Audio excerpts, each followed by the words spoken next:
¿Qué harían si vieran sangre goteando de una criatura que ha estado muerta durante 10.000 años? Esto no era metáfora o residuo fósil, era sangre líquida real, rojo oscuro e imposiblemente fresca, fluyendo de tejido que debería haberse convertido en polvo hace milenios. Sucedió en 2013, permafrost siberiano. Durante la excavación, los científicos accidentalmente perforaron el cuerpo de un mamut congelado, y algo imposible sucedió. La sangre se escurrió, espesa y oscura, acumulándose sobre el hielo como si la criatura hubiera muerto ayer. Las cámaras capturaron todo. El silencio atónito. La verificación frenética del equipo. La realización de que estaban mirando fluido orgánico de un animal que murió cuando los humanos todavía estaban descubriendo la agricultura. Sí, yo también le quitaría el internet a la realidad. Esto no se suponía que fuera posible. El material orgánico se descompone, la sangre se oxida, las células colapsan. Eso es biología básica, pero aquí había un mamut, extinto durante 10.000 años, sangrando como si murió ayer. Y aquí está lo que te mantendrá despierto por la noche. No es el único. Bienvenidos al mundo donde extinción no significa desaparecido. Significa congelado, preservado, esperando. Y lo que los científicos están encontrando dentro de estos cadáveres antiguos te hará cuestionar todo lo que pensabas que sabías sobre la muerte, el tiempo y si la extinción es realmente permanente. Un equipo de científicos rusos y surcoreanos perforando en permafrost en la isla Liakovsky, parte del archipiélago de las nuevas islas siberianas. Están buscando restos de mamut, lo cual no es inusual.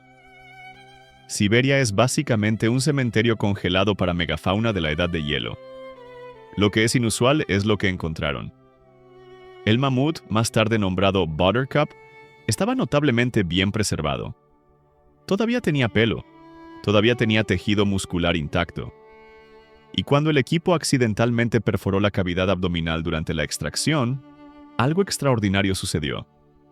Buttercup medía casi 10 pies de altura hasta el hombro y pesaba aproximadamente 6 toneladas, aproximadamente el tamaño de un elefante africano moderno. Imaginen un elefante que ha estado en hielo más tiempo que toda la civilización registrada. Líquido rojo oscuro comenzó a filtrarse de la herida, más espeso que agua, más oscuro que hielo derretido. No era lodo y no era agua de deshielo. Era sangre o algo inquietantemente cercano a ella. En ese punto hasta el hielo se veía confundido. La temperatura en el sitio de excavación era menos 10 grados Celsius, lo suficientemente frío como para congelar cualquier cosa viva sólida. Sin embargo, de alguna manera esta sangre todavía fluía, sugiriendo que contenía compuestos anticongelantes o estaba atrapada en bolsas de tejido que mantenían diferentes propiedades térmicas. El doctor Semyon Grigoriev, jefe del Museo del Mamut en Yakutsk, lo describió como el mamut mejor preservado en la historia de la paleontología. Y no estaba exagerando. La preservación era tan excepcional que el tejido muscular permanecía rojo. Los vasos sanguíneos todavía eran elásticos y el material biológico mostraba degradación mínima. Pero aquí está lo que hizo titulares. El líquido dio positivo para hemoglobina, la proteína rica en hierro que transporta oxígeno en la sangre. En una criatura que murió hace aproximadamente 10.000 a 15.000 años, durante el Pleistoceno. Para ser justos, no todos están de acuerdo sobre la naturaleza exacta del fluido. Algunos investigadores piensan que era fluido hemolítico en lugar de sangre pura. Pero de cualquier manera, no debería haber sido líquido, y definitivamente no debería haber contenido proteínas funcionales. La preservación en permafrost explica parte de esto. Cuando un animal muere y se congela rápidamente en condiciones bajo cero, la descomposición bacteriana se ralentiza dramáticamente. El hielo actúa como preservativo natural, previniendo descomposición, pero incluso el permafrost no puede detener toda degradación. Las proteínas se descomponen, las membranas celulares se rompen y la hemoglobina se convierte en residuo color óxido, la química natural de la muerte. Excepto en este caso, no lo hizo, o al menos no completamente. El descubrimiento despertó interés inmediato en proyectos de desextinción. Si la sangre sobrevivió, tal vez el ADN sobrevivió. Y si el ADN sobrevivió lo suficientemente intacto, tal vez, solo tal vez, la clonación se volvió posible. Extinción con pulso. La ciencia no estaba preparada. Ahora, si piensan que el mamut fue un caso único, tengo malas noticias. Este patrón se repite. Mucho. Retrocedamos a 2005, cuando la paleontóloga doctora Mary Schweitzer publicó hallazgos que rompieron la paleobiología.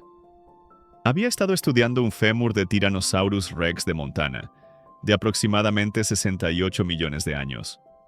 Trabajo estándar de fósiles de dinosaurio, excepto que cuando disolvió el hueso mineralizado para examinar la estructura interior, encontró algo que no debería existir. El fémur venía de un depredador de 40 pies de largo y pesando aproximadamente 9 toneladas, más alto que una jirafa, más pesado que un autobús. ¿Y dentro de ese hueso fosilizado? Tejido blando. Tejido blando. Vasos sanguíneos flexibles, estructuras que se veían inquietantemente como células. Estos no eran impresiones fósiles o réplicas minerales, eran restos orgánicos reales, lo suficientemente blandos como para estirarse bajo pinzas y volver suavemente a su lugar, con fibras microscópicas todavía mostrando los patrones inconfundibles de tejido vivo. La comunidad científica perdió su mente colectiva. La mitad pensó que había hecho el descubrimiento del siglo. La otra mitad pensó que había contaminado sus muestras o identificado mal biofilm. Porque aquí está el problema. El tejido blando no debería sobrevivir 68 millones de años. Las proteínas tienen vidas medias. El colágeno, una de las proteínas más estables, se degrada con el tiempo. Incluso en condiciones ideales, no debería durar más de unos pocos millones de años. 68 millones de años es absurdo. Es como encontrar carne fresca en un congelador del Cretácico. Así que Schweitzer hizo lo que cualquier buen científico hace cuando la gente no te cree. Replicó los resultados. Múltiples veces. En múltiples especímenes. Y otros investigadores comenzaron a encontrar lo mismo en sus propios fósiles de dinosaurio. Tejido blando en huesos de hadrosaurio, en cuernos de triceratops, en múltiples especímenes de terópodos. Siempre el mismo patrón. Disolver la mineralización, encontrar el tejido imposible. Descartaron contaminación a través de pruebas rigurosas. Descartaron película bacteriana porque las estructuras mostraban algo demasiado organizado, demasiado deliberado, para pertenecer a microbios. Lo que dejó una conclusión incómoda: algún material orgánico realmente estaba sobreviviendo en escalas de tiempo que no deberían permitirlo. Laboratorios modernos usando espectrometría de masas confirmaron la presencia de proteínas originales. Las secuencias de aminoácidos coincidían con lo que esperarías de colágeno de dinosaurio, no contaminación moderna. El tejido era real, la edad era real, y nadie podía explicar completamente cómo. Aunque para ser claros, algunos investigadores permanecen escépticos de hallazgos específicos, particularmente sobre recuperación de ADN. El debate continúa en revistas revisadas por pares, pero el descubrimiento central, tejido blando sobreviviendo millones de años, ha sido replicado independientemente suficientes veces que ya no se considera ciencia marginal. Es como encontrar un bistec fresco dentro de una nevera de 68 millones de años, y la nevera nunca estuvo enchufada. Entonces, ¿cómo sobrevive la sangre 10.000 años? ¿Cómo dura el tejido blando 68 millones? La respuesta es complicada, incompleta, e involucra química que hace que los materiales orgánicos se comporten como si estuvieran bajo un hechizo de preservación. Empecemos con el hierro. La sangre está llena de él. La hemoglobina usa hierro para unir oxígeno, lo cual es genial para cosas vivas pero terrible para cosas muertas. Cuando un animal muere, el hierro se libera de los glóbulos rojos en degradación. Ese hierro libre es químicamente reactivo, genera radicales libres que normalmente aceleran la descomposición. Pero aquí está el giro. Bajo las condiciones correctas, el hierro puede hacer lo opuesto. Puede preservar. El equipo de la doctora Schweitzer descubrió que el hierro de la hemoglobina puede causar un proceso llamado entrecruzamiento, donde une proteínas juntas en redes estables. Piensen en ello como fijación con formaldehído. el proceso químico usado para preservar especímenes biológicos en laboratorios. Excepto que en este caso, la propia sangre del animal hace la preservación. Es como si la naturaleza aprendiera a embalsamarse, usando óxido en lugar de formaldehído. Cuando el tejido es rápidamente enterrado o congelado, los niveles de oxígeno caen. El hierro no se oxida completamente. En su lugar, estabiliza proteínas creando puentes moleculares que resisten la descomposición. El resultado es tejido que, aunque técnicamente muerto, permanece estructuralmente intacto mucho más tiempo del que debería. Agreguen permafrost a la ecuación. Temperaturas constantes bajo cero, actividad bacteriana mínima, sin exposición al oxígeno, y obtienen preservación en escalas geológicas. Pero incluso esto no explica completamente tejido blando de 68 millones de años. Ese periodo de tiempo todavía excede cada modelo conocido de degradación de proteínas. Algunos investigadores sugieren que la mineralización podría secuestrar material orgánico dentro de estructuras cristalinas, creando microambientes donde las proteínas están protegidas de la descomposición. Otros proponen que algunas proteínas podrían espontáneamente replegarse en configuraciones más estables bajo presión. Y si piensan que esto es tan raro como la ciencia se pone, esperen hasta escuchar sobre el animal que todavía tiene sangre líquida después de 40.000 años. La respuesta honesta es que no lo entendemos completamente. La química está ahí, los resultados son reproducibles, pero el mecanismo no está completamente mapeado, lo que significa una de dos cosas. O nuestros modelos de descomposición de proteínas están equivocados, o la preservación bajo condiciones extremas sigue reglas que no hemos descubierto todavía. El conteo de cuerpos de las suposiciones de la ciencia acaba de subir por 1. Una vez que tienes sangre, la siguiente pregunta se vuelve inevitable. ¿Podemos traerlos de vuelta? Y la respuesta es, lo estamos intentando. En 2014, científicos rusos y surcoreanos liderados por el Dr. Hwang Woo-suk lanzaron el proyecto de clonación de mamut más ambicioso de la historia. El objetivo: extraer ADN viable de Buttercup, el mamut sangrante, y usarlo para crear un mamut lanudo viviente. Porque aparentemente clonar un elefante no era lo suficientemente dramático, teníamos que ir a por el contenido descargable completo de la edad de hielo. El proceso, en teoría, es sencillo. Tomar ADN de tejido de mamut, insertarlo en una célula de huevo de elefante con su núcleo removido, implantar el embrión en una madre elefante sustituta, esperar 22 meses, tener esperanza. En la práctica es un campo minado. El ADN se degrada incluso en tejido congelado. Después de 10.000 años, no estás obteniendo genomas prístinos. Estás obteniendo fragmentos. Imaginen armar una novela destrozada desde confeti. Y incluso si ensamblas un genoma completo de mamut, todavía estás enfrentando enormes obstáculos biológicos. Los elefantes asiáticos, los parientes vivos más cercanos a los mamuts, tienen diferentes requisitos de gestación, diferentes sistemas inmunes, diferente temporización de desarrollo. Poner un embrión de mamut en un útero de elefante es básicamente como intentar correr software de edad de hielo en hardware de elefante moderno. Pero aquí es donde se complica éticamente, porque la tentación no es solo sobre mamuts, es sobre todo lo extinto con ADN recuperable. En 2018, científicos en Yakutia descubrieron un potro de 42.000 años congelado en permafrost. Cuando lo examinaron, encontraron sangre líquida en su sistema circulatorio. Líquida. Después de 42.000 años. Extrajeron células, intentaron reactivarlas en un laboratorio y observaron breve actividad celular antes de que las células murieran. El potro tenía apenas 3 pies de altura, no más grande que un labrador retriever, perfectamente preservado hasta sus pestañas. Estas células son más antiguas que las pirámides, y de alguna manera todavía mostraron signos de vida. Actividad breve, de células que habían estado congeladas durante más tiempo del que los humanos modernos han tenido agricultura. Mientras tanto, los investigadores han extraído y analizado exitosamente ADN de leones de caverna extintos, 28.000 años, perezosos terrestres gigantes, 13.000 años, aves moa de Nueva Zelanda, 600 a 800 años, palomas pasajeras, 100 años. Cada descubrimiento agrega otra especie a la lista teórica de desextinción. Y con la tecnología de edición genética CRISPR, ya ni siquiera necesitamos ADN perfecto. Podemos tomar un pariente vivo cercano, editar su genoma para coincidir con la especie extinta y crear un proxy, un animal que es lo suficientemente cercano al original como para llenar el mismo rol ecológico.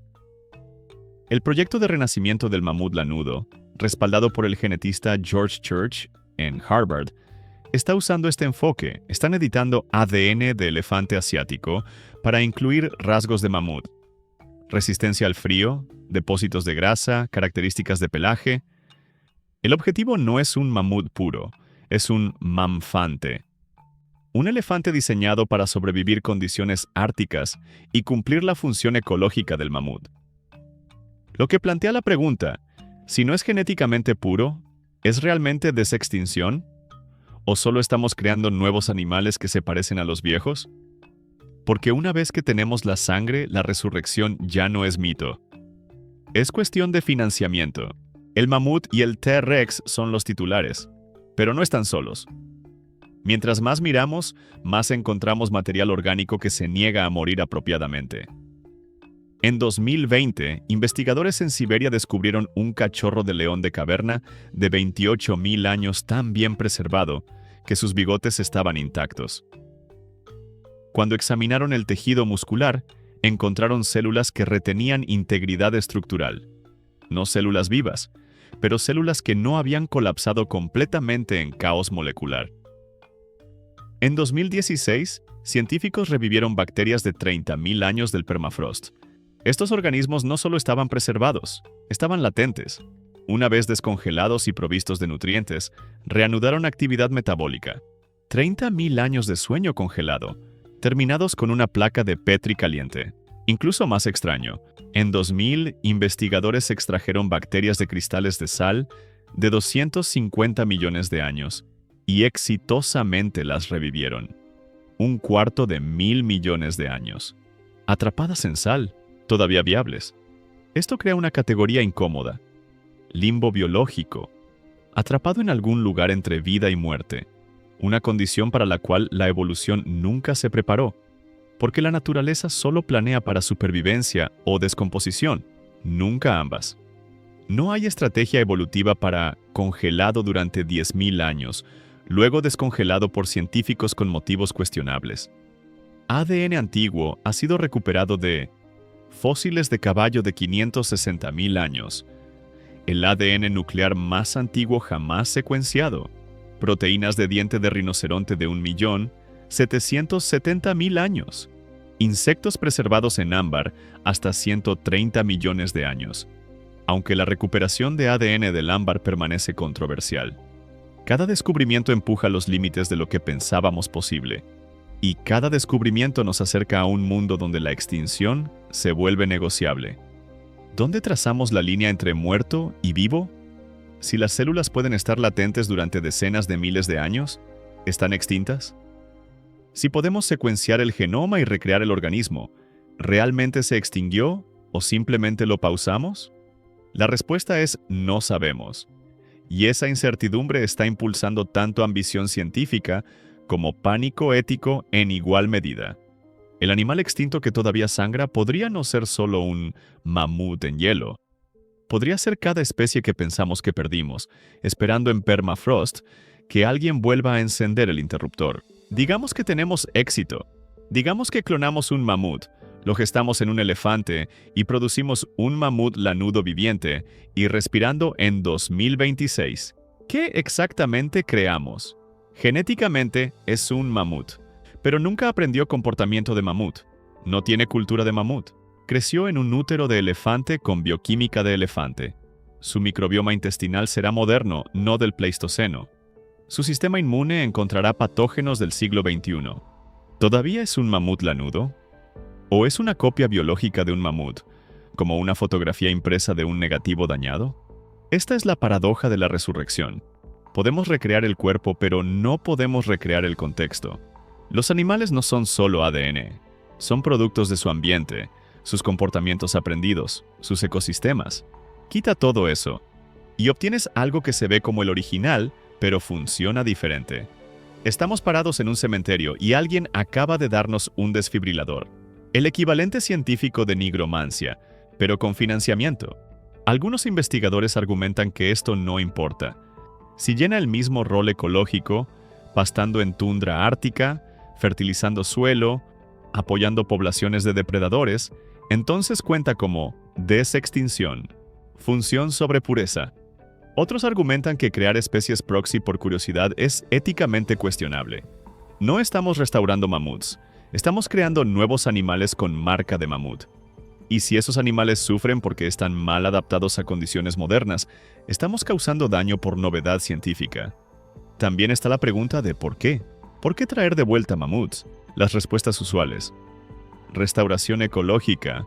Los mamuts podrían ayudar a restaurar praderas árticas y combatir el cambio climático previniendo descongelamiento del permafrost. Conocimiento científico. Estudiar mamuts vivientes nos enseñaría sobre ecología y evolución de la edad de hielo. Desarrollo tecnológico. La investigación de desextinción. Avanza genética, embriología y biología de conservación. Porque podemos, el impulso humano de deshacer nuestros errores y controlar la naturaleza. Esa última es la respuesta honesta la mayoría del tiempo. Llevamos especies a la extinción. Nos sentimos mal. Tenemos la tecnología. Así que intentamos arreglarlo. Pero la resurrección viene con costos. Los recursos gastados en mamuts no se gastan en conservar especies en peligro vivas. Cada dólar hacia clonación es un dólar lejos de protección de hábitat. ¿Y si la desextinción se vuelve rutinaria? ¿Reduce la urgencia de prevenir extinción en primer lugar? El animal extinto que todavía sangra puede convertirse en el animal extinto que reanimamos. ¿Y luego qué? Tendremos zoológicos llenos de copias genéticas, museos llenos de lo real, y ningún marco para decidir qué animales merecen resurrección y cuáles merecen descanso. La sangre una vez significó vida, ahora significa memoria. Cada gota es una cápsula del tiempo de una era que se niega a quedarse enterrada. Antes de cerrar este capítulo congelado, díganme en los comentarios, si pudieran traer de vuelta una especie extinta, ¿cuál sería y por qué? Así que ahí lo tienen. La extinción no es tan final como pensábamos. La sangre fluye de animales muertos durante 10.000 años. El tejido blando perdura durante 68 millones. El ADN sobrevive en células congeladas, esperando que la tecnología alcance la preservación. Y cada descubrimiento nos empuja más cerca de un mundo donde extinto es solo otra palabra para aún no revivido. Pero aquí está lo que mantiene despiertos a los paleontólogos por la noche. Si el material orgánico puede durar tanto tiempo, ¿qué más nos estamos perdiendo? ¿Qué otras imposibilidades están congeladas en permafrost, enterradas en roca, esperando que alguien mire? Pensábamos que extinción significaba el final. No lo hace.